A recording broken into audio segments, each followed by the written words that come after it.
October the 14th, 1066. Arguably the most important date in English history, and that is because it represents the Battle of Hastings, 1066, which even those not at all interested in history will probably be aware of.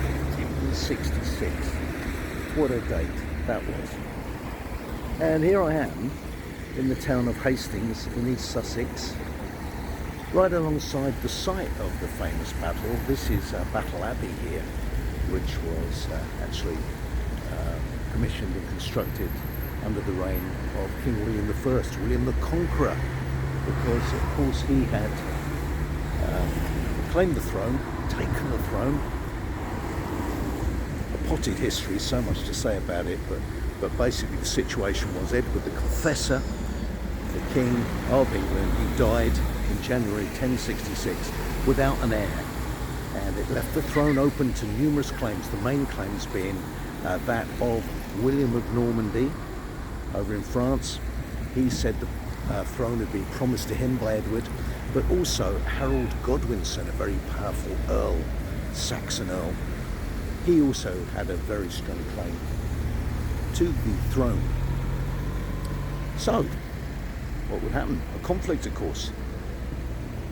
William and a huge army sailed the English Channel and invaded in October of 1066.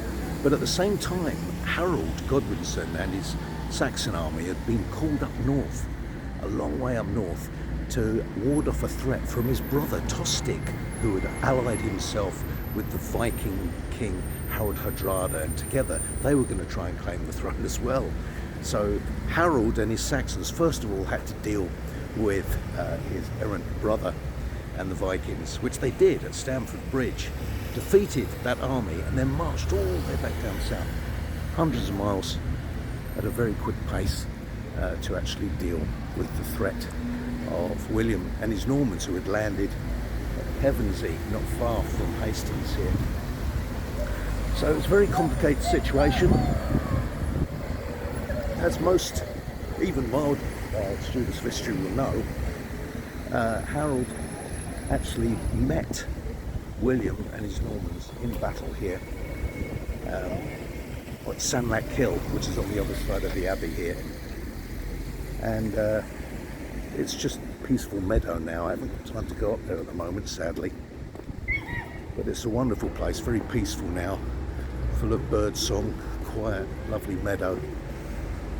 How different it was that day in October 1066, when Harold on Senlac Hill with his housecarls, as they were called, his bodyguard and his Saxon army, they had the high ground on Senlac Hill, and they held off the Normans all day, a long battle, until finally William, he feigned retreat and pretended to leave the battlefield in a rout, and that broke the Saxon position, and they chased them down the hill. That left them exposed to the Norman cavalry and archers, and of course they were defeated, and Harold Godwinson himself was famously killed in the battle, perhaps wounded initially by an arrow in the eye. We're not sure about that, but he was certainly hacked to pieces. His body could only be recognised by tattoos on his body, recognised by his lady, Edith of the Swan Neck. Anyway, the rest is well documented. That was the end of the Saxon line of monarchs, and William became the king, starting the line of monarchs which lasts to the present day. Anyway, what a place. Sorry I couldn't go to the battlefield itself, but it is just on the other side of the abbey, and it's certainly worth a visit. Fantastic. Battle of Hastings, 1066.